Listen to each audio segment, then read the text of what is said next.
Hi friends, 69,000 शिक्षक भर्ती में एक बार फिर से नए नए विवाद सामने आ रहे हैं और ऐसे अभ्यर्थियों के लिए असमंजस की स्थिति बनी हुई है जो इस 69,000 शिक्षक भर्ती का हिस्सा हैं, क्योंकि एक तरह से मानसिक उत्पीड़न सा दिया जा रहा है।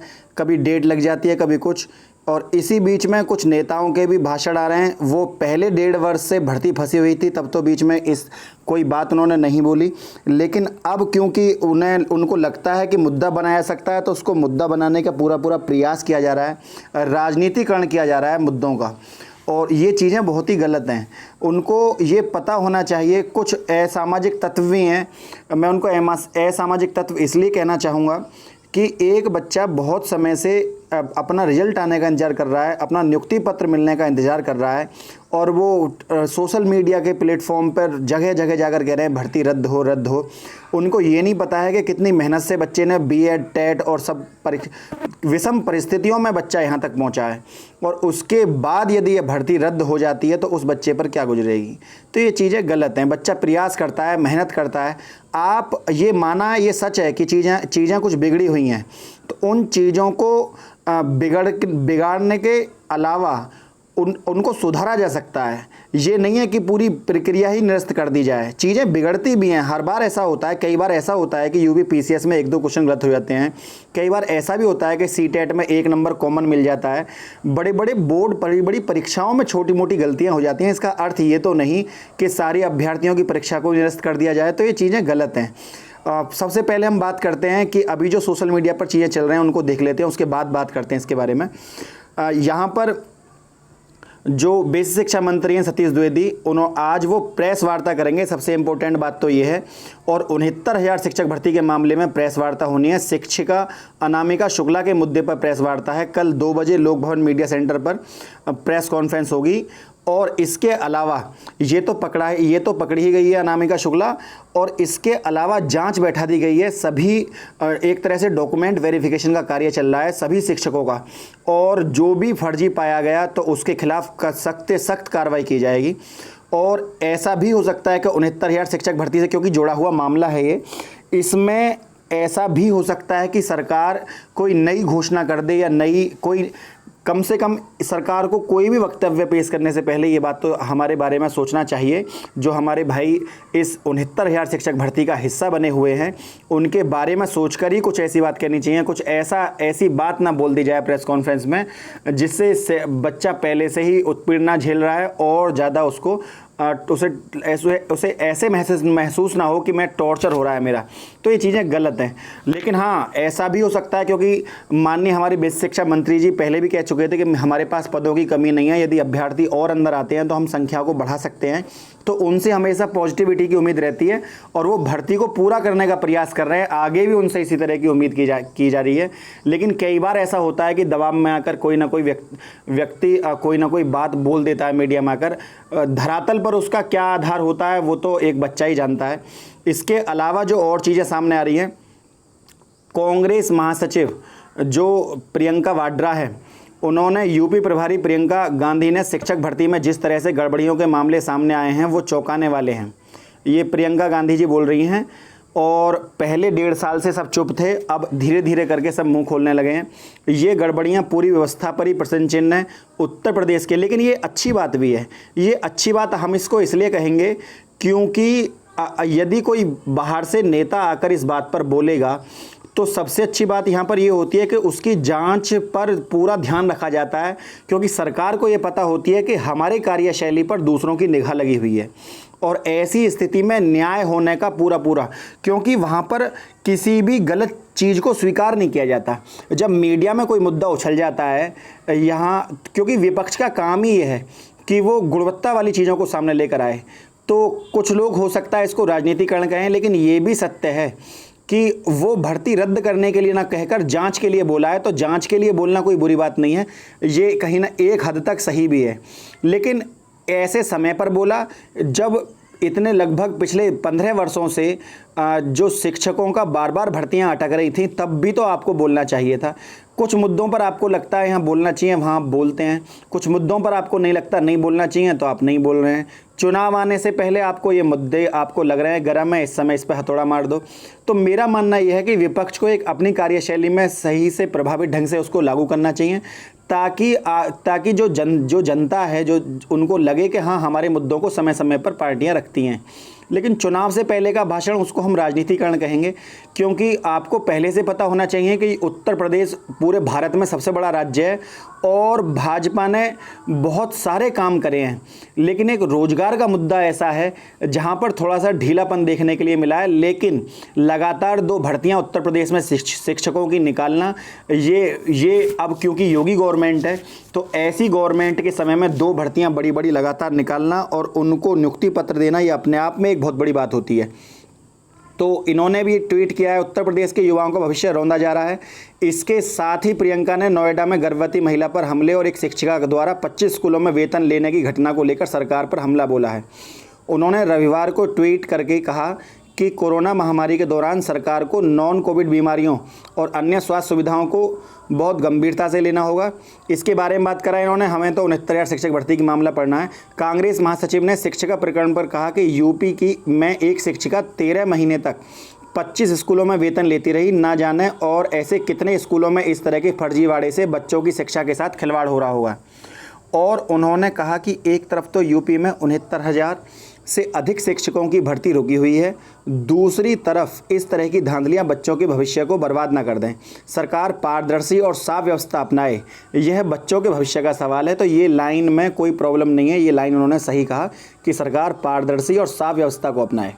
इसके अलावा शिक्षक भर्ती में जिस तरह की गड़बड़ियों के मामले सामने आए हैं वो चौंकाने वाले हैं और ये गड़बड़ियां पूरी तरह से व्यवस्था पर प्रश्नचिन्ह है। उत्तर प्रदेश के युवाओं का भविष्य रौंदा जा रहा है। सरकार की गड़बड़ियों से जुड़े सारे तथ्य सामने लाए ताकि युवाओं की मेहनत, इसमें आगे भी लिखा हुआ है लेकिन मैं जो मेन बात थी वो यही थी। तो सबसे इम्पोर्टेंट बात यहाँ पर ये है कि ये नीचे की जो लाइन है कि गड़बड़ियों को सरकार सामने लेकर आए, ये सब तथ्य सही हैं। यहाँ पर कहीं भी ये नहीं कहा जा रहा है कि परीक्षा को स्थगित किया जाए। तो इम्पोर्टेंट बात यह जांच है और बनती है और होनी भी चाहिए। और वो जो असामाजिक तत्व में कुछ बच्चे तो इस भर्ती का हिस्सा ही नहीं है, लेकिन फिर भी ट्विटर पर बेवजह का अभियान चला रहे हैं कि इसको रद्द किया जाए। उनको यही पता नहीं है कि नौकरी में कितनी मुश्किल से बच्चा मेहनत करके परीक्षा को पास करता है। इसके अलावा 69,000 शिक्षक भर्ती पर सरकार आज अपना जो डॉक्यूमेंट फाइल करेगी और उस पर खाली पदों को भरने में देरी होगी, सरकार का ये तर्क है। सरकार ने कहा है कि इलाहाबाद हाईकोर्ट की लखनऊ पीठ में सोमवार को 69,000 शिक्षक भर्ती मामले में सुनवाई के दौरान राज्य सरकार के महाधिवक्ता राघवेंद्र सिंह ने तर्क दिया कि एकल न्यायाधीश ने सिर्फ 5 सवालों को विवादास्पद बताते हुए चर्चा की है। ठीक है, इसके बावजूद पूरी अस्थायी उत्तर कुंजी को आपत्तियों के साथ यूजीसी के विशेषज्ञों को समिति के भेजकर रिपोर्ट मांगी है, जबकि यह किसी याचिका में नहीं था कि आप पूरी आंसर की को जांचो, केवल 5 सवालों को लेकर प्रॉब्लम थी। महाधिवक्ता ने कहा कि एकल न्यायाधीश ने याचिकाओं की में मांगी गई राहत को पूर्व से बाहर जाकर आदेश दिया है। मतलब जो एजी महोदय हैं उनका ये कहना है कि सवाल तो केवल 5 क्वेश्चन को लेकर था, लेकिन जो जज साहब हैं उन्होंने ये कह दिया कि पूरी आंसर की लगभग 142 क्वेश्चनों को दोबारा जांचिए आप और दोबारा उत्तर कुंजी आएगी। तो यहाँ पर 2 बातें भिन्न हैं। पहली बात, यदि 5 क्वेश्चन ही भिन्न हैं तब भी वहाँ पर कोई ना कोई सवाल उठेगा, और यदि 142 क्वेश्चन सही हैं तब भी कोई दिक्कत नहीं है, क्योंकि यदि सभी सवाल सही हैं और उत्तर कुंजी की जांच होती है तो इससे किसी को भी परेशानी नहीं होनी चाहिए। क्योंकि जो जज महोदय हैं उन्होंने केवल उन अभ्यर्थियों के वक्तव्य को नहीं सुना है, उन्हें लगा कि जब 5 सवाल गलत है तो हो सकता है और भी सवाल गलत हों, लेकिन क्योंकि सरकार भर्ती पर समय से करना चाहती है तो सरकार ने ये तर्क दिया है कि ऐसा भी होगा कि यदि आप पूरी उत्तर कुंजी को दोबारा से जाँचेंगे तो उसमें समय लगेगा। तो वो 2 हफ्ते में सरकार यूजीसी 142 क्वेश्चन जांचे या 10 क्वेश्चन जांचे, ये उसका काम है। यूजीसी सचिव का काम है कि वो उसको कितने समय से निपटारा करते हैं मामले को। और यदि यहाँ पर कुछ ऊंच नीच होती है और सत्यता सामने आती है तो इस तरह के तथ्यों को शायद जो जज साहब है वो ना माने। आगे की तो राह पता नहीं कठिन ही है भर्ती की, लेकिन इतना ज़रूर महत्वपूर्ण है कि जहां पर जज साहब इस समय चल रहे हैं वो चीज़ें न्याय संगत हैं, क्योंकि यदि आंसर की सही आती है और यूजीसी के एक्सपर्ट पैनल उसको जांचकर सही आंसर की बनाते हैं, तो इससे ना ही तो सरकार को और ना ही याचिकाकर्ताओं को कोई परेशानी होनी चाहिए। क्योंकि जब आपको पता है कि आपकी बनाई हुई उत्तर कुंजी सही है, तो यूजीसी की जो उत्तर कुंजी होगी वो भी भिन्न नहीं होगी, वो भी सही ही होगी, तो इसमें परेशानी नहीं होनी चाहिए। ऐसा भी तो हो सकता था जज साहब 5 क्वेश्चनों को ही जांचने के लिए 2 हफ्ते का समय दे देते, तो जुलाई समय लगा हुआ है, आपका कार्य बनता है कि आप समय से यूजीसी के पास उन प्रश्नों की रूपरेखा भेज दें और वो समय से अपना पैनल, एक्सपर्ट पैनल बनाकर उसको समय से उसको जमा कर दे, सही समय पर भर्ती प्रक्रिया पूरी हो जाए। कहीं ऐसा ना हो कि कोर्ट खेलने के चक्कर में ये भर्ती और लेट हो जाए। तो यदि न्यायालय द्वारा कोई कार्य होता है वो हमेशा मजबूत रहता है। आप स्वयं से बार बार जाकर डबल बेंच, सिंगल बेंच बार बार खेलें तो इससे परेशानी होती है। जांच यदि हो भी रही है तो उसमें जांच में कोई दिक्कत नहीं है, इससे विपक्ष भी शांत हो जाएगा। जो विपक्ष मुद्दा बना रहा है, आपके पास चुनाव में भी हर जगह ये कहने के लिए बात रहेगी कि हमने न्यायालय की शरण में हम गए, उन्होंने जो भी हमें रूपरेखा दी, जो जैसा कि माननीय बेसिक शिक्षा मंत्री जी बार बार कहते हैं कि हम न्यायालय के द्वारा जो भी चीज़ें होंगी हम उनको लागू करेंगे। तो न्यायालय के द्वारा कही गई बातें 1 हफ्ते पहले भी यदि काउंसलिंग हो जाएगी तो उससे क्या परेशानी है, 1 हफ्ते बाद हो जाएगी। कम से कम बच्चों को ये तो पता होगा कि हाँ यूजीसी की रिपोर्ट आएगी। अब बच्चा बार बार ये देख रहा है कि आज कोर्ट का फैसला क्या होगा, नए नए मुद्दे सामने आ रहे हैं, तो ये चीज़ें गलत हैं, इनको नहीं आना चाहिए था। इसके अलावा इसमें लिखा हुआ है, ये भी तर्क है सरकार का कि इन्हें बनाया गया है पक्षकार। पक्षकार कौन है आपको पता है, ऋषभ मिश्रा हैं, आशीष कुमार हैं, अमित मिश्रा हैं, अमित कुमार पटेल हैं, पक्षकार बनाया गया है। इनके वकील अमित सिंह ने बताया कि उन्होंने अपनी अपील पर आपत्ति दाखिल कर दी है। ऐसे में 3 जून का आदेश कानून की नज़र में ठहराने लायक नहीं है। वहीं इसे खाली पदों को भरने में देरी होगी जो व्यापक जनहित में नहीं होगा। इसके साथ ही उन्होंने कोर्ट से आदेश में अमल पर रोक लगाने के लिए, खाली पदों में को भरने में तो देरी शायद ना हो क्योंकि आपके पास इस समय इतने पद हैं, आप इनमें से ही खाली पदों को भर लो, देरी का सवाल ही नहीं है। बच्चे पूरे एक्सपर्ट, पूरे जांचे हुए, जो बच्चा कोर्ट में जाकर आपको चैलेंज कर रहा है तो वो कहीं भी किसी भी तरीके से शिक्षक के पद का पूरा पात्र है। और मेरिट, यदि आपके पास खाली पद हैं तो भरने में देरी, तो खाली पदों को भरने में देरी होगी। तो जो खाली पद हैं उनको भरने में देरी क्यों होगी? अगर आपके पास और भी पद बच रहे हैं तो काफ़ी बड़े छात्र पास है, लगभग 1.5 लाख के समथिंग छात्र पास हैं, कोई पद खाली नहीं रहने वाला है। आप ये समझ लीजिए कि 2 भर्तियां निकालकर एक भर्ती में से पूरी आपने पूरा कर लिया, और जो आप 55,000 नई भर्ती निकालने वाले हैं वो आप 2017 वाला जो बैच है वो उनको दे दीजिएगा, उनको भी परेशानी नहीं होगी, और जो नई भर्ती चल रही है इस प्रक्रिया में कोई दिक्कत नहीं होगी। यहीं पर यूपी का व्यापम घोटाले से जोड़कर देखा गया है। इसको व्यापम घोटाला एक बड़ा घोटाला था और इसकी तुलना उस घोटाले से की गई है 69,000 शिक्षक भर्ती की।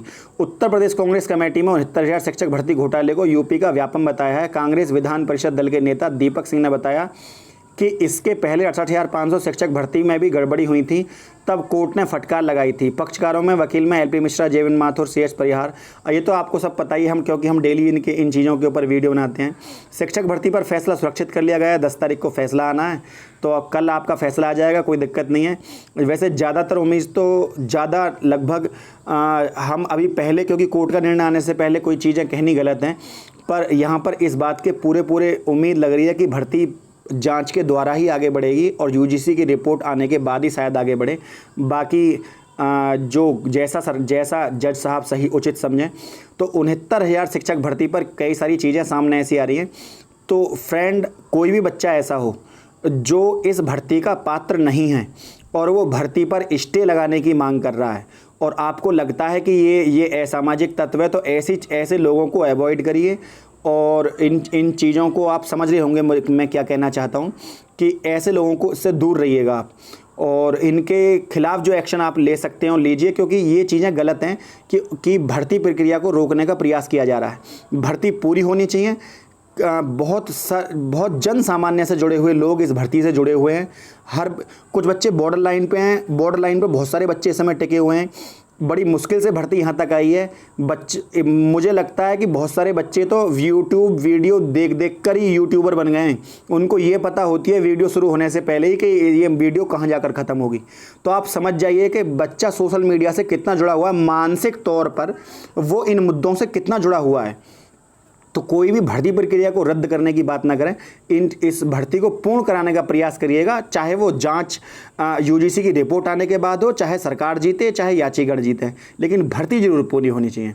फ्रेंड, यदि वीडियो आपको अच्छी लगी हो तो वीडियो को लाइक शेयर सब्सक्राइब करना ना भूलें। आज के लिए इतना ही। जय हिंद, जय भारत।